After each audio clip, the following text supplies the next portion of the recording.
I will tell the advantage that I got was basically because I started preparing for it.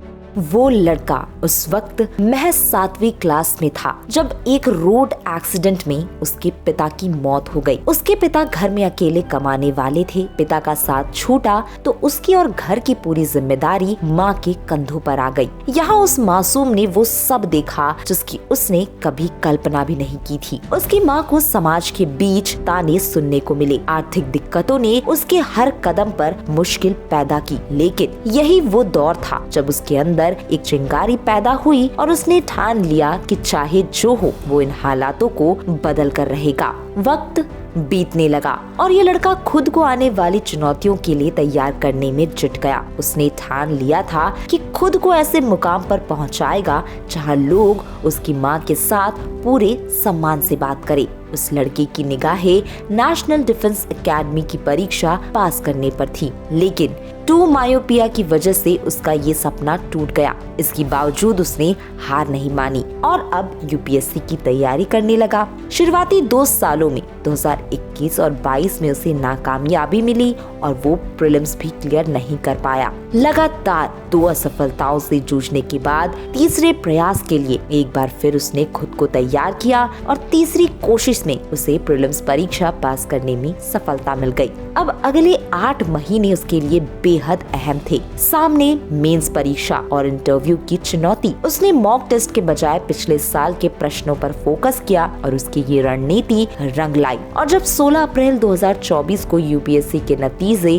घोषित हुए तो उसे 499 rank मिली। दोस्तों, इस लड़के का नाम है नवनीत आनंद, जो अब सिविल सेवा के जरिए अफसर बनने को तैयार है। दोस्तों, बिहार के पूर्णिया जिले में हरभंगा के एक छोटे से गांव के रहने वाले नवनीत आनंद की ये सफलता उनसे ज्यादा उनकी मां के लिए अहम है। नवनीत का कहना है कि संघर्ष के वो साल और उस दौरान उनकी मां को जो ताने सहने पड़े, वे सब आज उनके इस गर्व के सामने बहुत छोटे लगते हैं। इस बदलाव को देखकर उन्हें बहुत खुशी मिलती है। उनकी मां ने कहा था कि उन्होंने एक ही दिन में 15 साल जी लिए। ये सफलता जितनी मेरी है उतनी ही उनकी मां की भी। हालांकि अपनी यूपीएससी की तैयारी के दौरान ही नवनीत ने कुछ और परीक्षाएं भी दी। उन्होंने सीडीएस, यूजीसी नेट, जेआरएफ और सबसे अहम यूपीएससी सीएपीएफ में भी सफलता पाई।